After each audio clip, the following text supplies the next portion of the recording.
This is Brian Coffrin, aka Justin Carter. I'm a security industry specialist who worked for a private security company in Seattle, Washington. I am no longer employed by this company. I chose to leave because I could no longer in good conscience work for a corrupt company that is involved in a highly illegal federal program that is blatantly violating the constitutional rights of American citizens on a daily basis. The military, they pioneered the internet, DARPA, and now they are pioneering our interface to our brain. For that, we really need to measure every neuron and at appropriate speeds and long periods of time. And that's what the Brain Initiative is about. They asked us to go and measure the activity in a living brain and map exhaustively the wiring diagram of every neuron connecting to every other neuron. And we're, as part of the Brain Initiative, thinking about the Rosetta brain, where we're not picking one particular winning technology. We're trying to stimulate new innovative technologies and to integrate them all into one brain and do that over and over again in different brains, in different pathological settings in humans. And then from there, IARPA wants us to deliver the brain up to the cloud. So this is a 40 gigabit per second brocade switch to the Internet 2 infrastructure. So this is like the fast internet. And we upload that brain to the cloud. And here's a laundry list of the types of bytes that we need to store this information. If you're interested in brain uploading and downloading, these are the kind of absolute minimum numbers that you need to be considering. But it's not out of range. It's not necessarily far off in the future. And if you think the internet is big, if you think blockchain is big, this is going to blow it all away. Because there's nothing bigger than connecting our minds to the internet. I find it interesting that that's what's going on. That's what they're admitting. They're saying, hey, this Microns project is going straight to the source. We're not taking it from the global internet perspective. We're taking it from the brain itself. And eventually, those two things will merge. So the public announcement of a project like this is pretty telling about where we are. It's so funny because the military contacted me and asked if I would help them. And I'm reluctant to do that because I like talking about everything.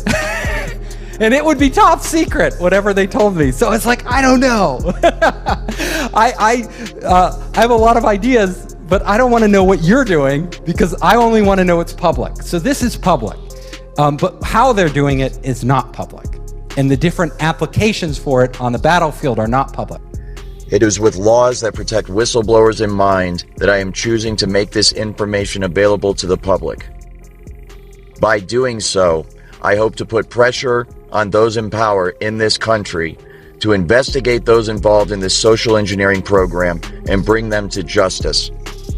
There are new technologies, and a lot of them are being developed by startups and the military that are going to allow us to much more accurately measure and actually communicate with your brain.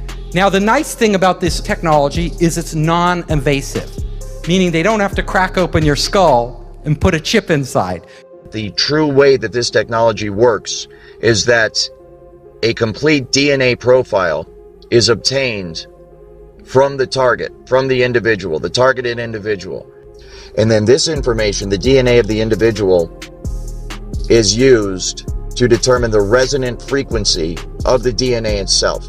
The resonant frequency is then used to fine-tune the technology, the radio frequency signals, the microwave auditory effect, and all of the other aspects of the technology to tune it perfectly to the resonant frequency of the targeted individual's DNA.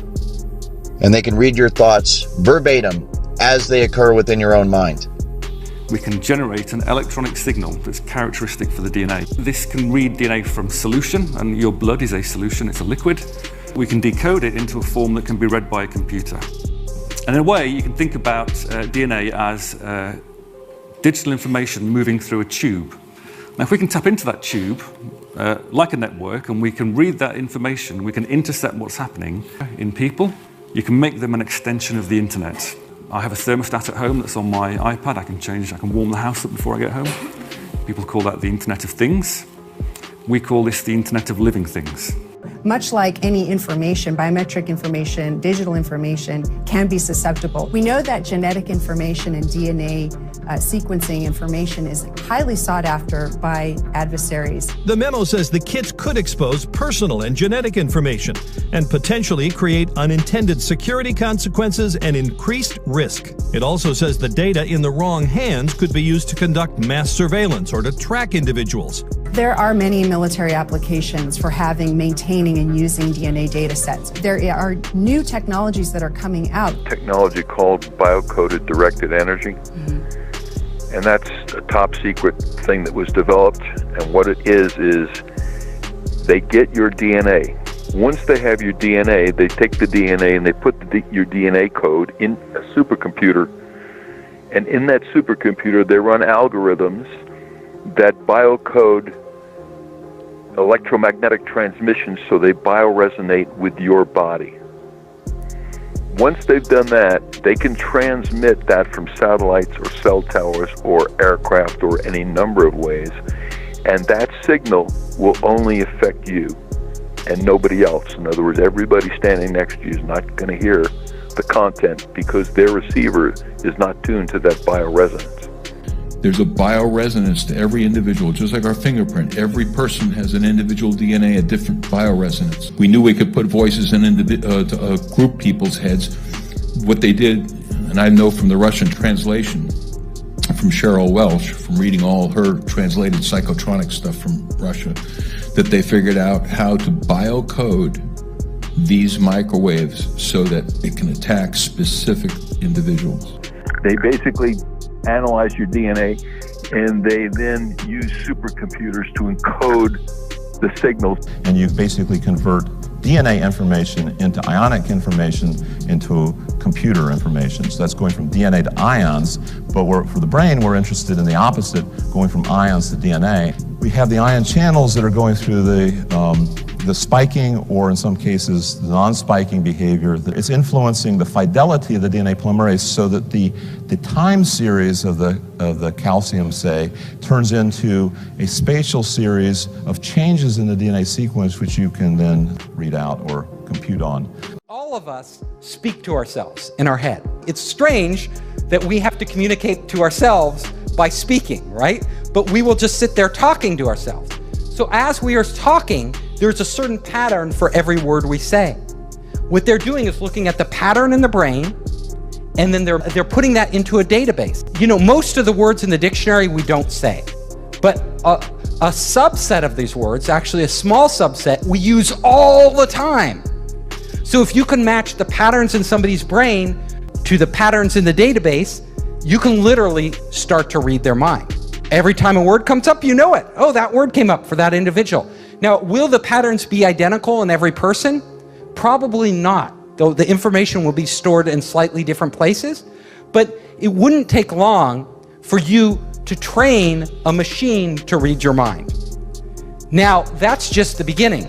They may be able to have algorithms sophisticated enough, and they get enough samples, enough data, that the AI could actually learn over time what the general rules are for different words, and then you could apply it to anybody. Without verbalizing anything, you could literally start to communicate with other people. So my lecture, we could all be standing here silently. You know, goodbye WeChat or Google Hangouts. We could all just be on our brainwaves, right? So that when that person goes to speak out about it, when they go to seek help from their fellow human beings, and their fellow human beings say, what is it that's happening to you? The target will then say, I'm hearing voices inside my head. But these would be controlled hallucinations run by algorithms. And they will conclude that this person must be crazy. And as a result, they will recommend psychological evaluation for that person. You can see the way this is going to go, and the way it is going right now. As good people, helpless people that are being abused and tortured and enslaved and experimented upon in America today, American citizens cry out for help from their fellow Americans, and their fellow Americans say, why don't you take some Prozac because we think you're schizophrenic? When this is a highly technical program all of the symptoms are induced by a technology that is so sophisticated, it is horrifying beyond description. This technology can also tap into the optical nerve of the target and the auditory system of the target, so that those monitoring the target can see what the target is seeing and hear what the target is hearing. This information is then downloaded and stored on a computer in a highly secure, classified site on servers that are guarded by some of the tightest security in the world. So the ability to do this, the ability to download information, that's their holy grail. There's a number of companies now that are looking at ways to write digital information into DNA, because you would only need about a room full of DNA to record all of the digital data that exists today, which is quite extraordinary. So we'll be able to outsource, we'll be able to upload our memories to the cloud. And so your experience, you could access it later. Within the brain, there are tiny structures called microtubules, right? If you think of these as straws, but they're straws through which flows light. And in fact, photons of light known as biophotons. And that each one of these is a package of information that flows around, these tiny structures in the brain. This light is carrying, of course, the memories. And we know DNA is also producing these biophotons of light. This is well studied and is well understood. So the interface between the brain and the DNA would therefore be these biophotons. Now this is where, if you can transfer knowledge and you can communicate, because your brain is wirelessly connected to the internet, there's no reason you couldn't extract memories, which are just data, out of one brain and put them in another brain. Although the connectivity of the brain is where we are processing experiences, even utilizing recalled memories and writing new memories to the hard drive, that it's more like a RAM with a random access memory rather than being the hard drive. The DNA would be effectively our hard drive, where all the bulk of the information we're not using is being written to. So it could be that in the future that we'll find a way to download people into DNA and move them across into other bodies. So this is an astonishing step forward in these kind of science fiction type ideas. When our brains are connected to the internet, our physical bodies become less important. Now, think about that. If our brains are connected to the internet, and if our brains are all connected, all of us connected, I could literally go into your head and see through your eyes. Well, Elon Musk may allow people to get that feed and literally live through what he sees. Because of my responsibilities in surveillance as a otherwise normal security specialist, I was showed this technology at work. And it was through the perspective, of course, of the camera, and what I was told that it was obvious it was being used through the eyes of the targets. So I have seen it, and it is absolutely remarkable. It's just like a first-person, video game or something where you see right through the eyes of the individual. And so there's two aspects to the technology. Number one, there is the actual, what is essentially receiving the signal from the individual themselves. And that signal, it goes on within the human mind. I'm not going to get into exactly how the entire human brain works, but basically those optical signals are interpreted by the brain, and then you perceive them as vision. You perceive them as pictures and so forth, but this is all electrical signals within the brain. And so the exact same thing, the data is taken in through the eyes, and then your brain renders it in a visual form that we know as sight. The exact same thing happens with the computer. The data is sent to the computer, then it is rendered in the form of a picture that people can look at. As far as I'm aware, it's real time. There may be a second or two delay, but it is as it is happening. They can actually see through the eyes of the target. It's done all remotely. And that is rendered, of course, in essentially real time on a computer screen. And then it is to the point where it's so accurate, you can actually see the individual pores on someone's face. See scars and nicks and so forth. And so you can understand how, if you had several people, for example, that you were able to do this, you can see through their eyes in a room or on a street corner or within an office building, wherever it is. You can get total situational awareness simply by looking through their eyes, and you can see through basically it's like being 3 or 4 or 5 different people all at the same time. The next thing that is really interesting is, everybody's talking about augmented reality and VR right now. If you've taken any drugs like LSD, suddenly it becomes real, right? Our minds are actually doing AR or VR, right? Putting dragons in the room and creating like all this stuff. We're able to, the point is, we are able to do that with our brains as they exist right now. So there's no need for external hardware. Once we tap into the brain, our minds itself can actually create overlays of AR and VR. If we have algorithms that stimulate the right things and give it the right data, we could literally see a screen pop up. We call it hallucinating, right? But these would be controlled hallucinations run by algorithms that would give us everything AR would without any glasses, without any contact lenses. This technology can be used to beam images and even motion pictures into one's brain. Images and motion pictures that are so realistic that you think you're actually watching a movie or seeing something in reality. It's like a virtual reality 3D rendering that takes place within the target's mind. But you can imagine us entering entirely living in the real world as we do now, and also living in this virtual world where they are combined. Emotions are also data.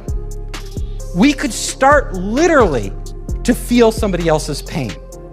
Now we say, I feel your pain. We don't really feel their pain.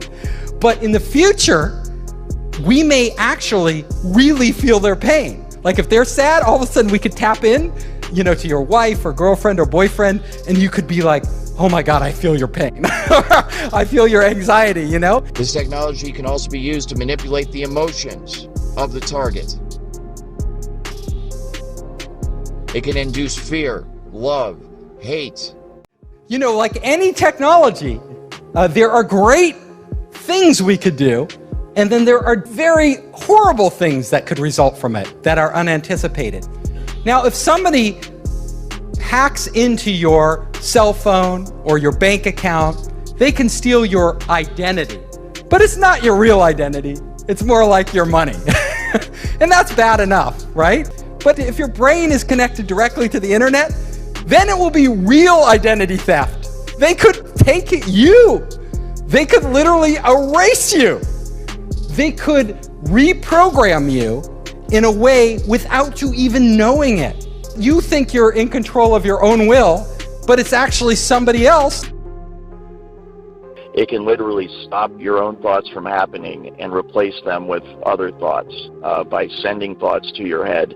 And it's so sophisticated that you cannot tell where these thoughts are coming from. There's no way to discern that they're coming from somewhere other than your own mind. So you can imagine how bad this would be for people that don't even realize this technology exists.